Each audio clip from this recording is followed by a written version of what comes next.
Timnas Indonesia menghadapi tembok besar usai kalah 0-4 dari Thailand di leg pertama final Piala AFF 2020.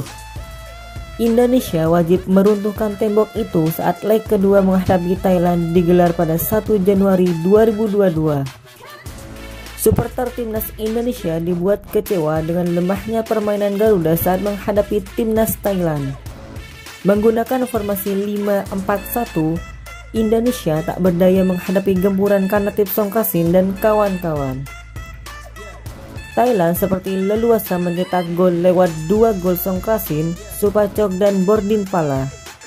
Apakah ini tanda kutukan gagal di final Piala AFF berlanjut? Atau apakah Indonesia masih mempunyai peluang? Indonesia hadir di Piala AFF 2020 dengan skuad dipenuhi darah muda. Hanya Fahrudin Arianto, Victor Igbonevo, dan Evan Dimas yang pernah mencicipi atmosfer Piala AFF.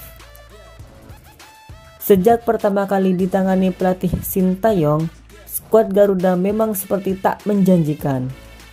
Indonesia babak belur di kualifikasi Piala Dunia 2022, tapi makin membaik jelang digelarnya Piala AFF 2020.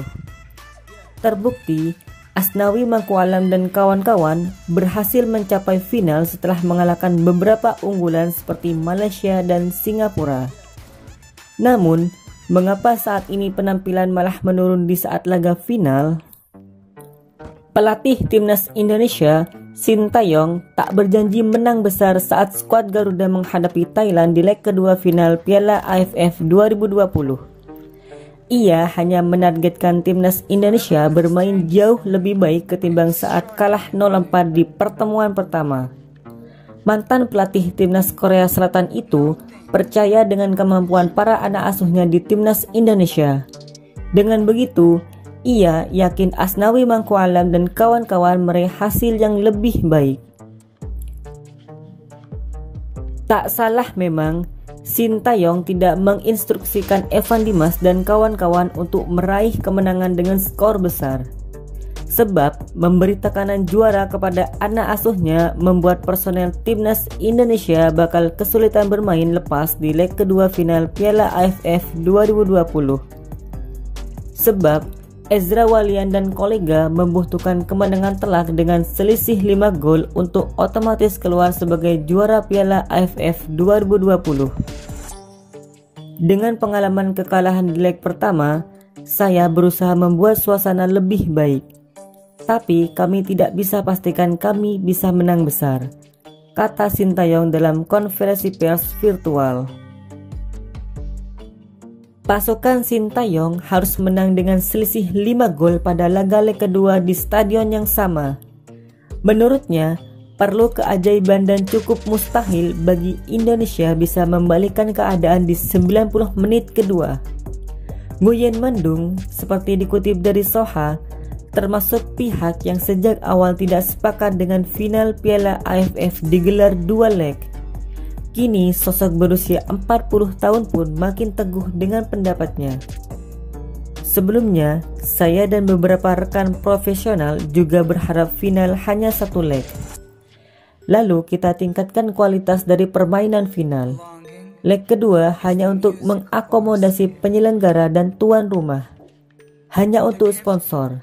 Sekarang, saat kualitas kedua tim terpaut jauh, saya tidak akan menyaksikan leg kedua, kata Nguyen Mendung.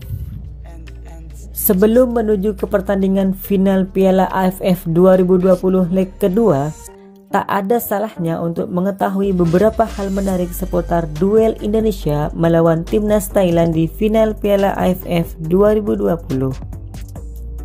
Pertama, spesialis runner-up melawan Raja Piala AFF. Bagi Indonesia, ini merupakan kali ke-6 mereka berhasil maju sampai ke final Piala AFF. Pada 5 kesempatan sebelumnya, mereka selalu gagal menjadi juara. Indonesia menjadi runner-up Piala AFF 5 kali, yakni pada edisi tahun 2000, 2002, 2004, 2010, dan 2016. Belum ada yang bisa menandingi koleksi medali perak Indonesia di turnamen tersebut. Sementara itu, timnas Thailand adalah negara tersukses di Piala AFF dengan koleksi 5 gelar juara, yakni tahun 1996, tahun 2000, 2002, 2014, dan 2016 dari 5 kesempatan tampil di final. Kedua, Indonesia lawan favorit timnas Thailand. 3 dari 5 gelar juara Piala AFF timnas Thailand diraih berkat kemenangan atas timnas Indonesia di final edisi tahun 2000, 2002, dan 2016. Pada tahun 2000, Thailand menang 4-1. 2 tahun berselang mereka mengalahkan Indonesia lewat adu penalti 4-2. Lalu yang paling segar yakni tahun 2016. Thailand unggul 3-2 secara agregat untuk merengkuh trofi juara. Lantas, mampukah timnas Indonesia menghapus kutukan spesialis runner-up?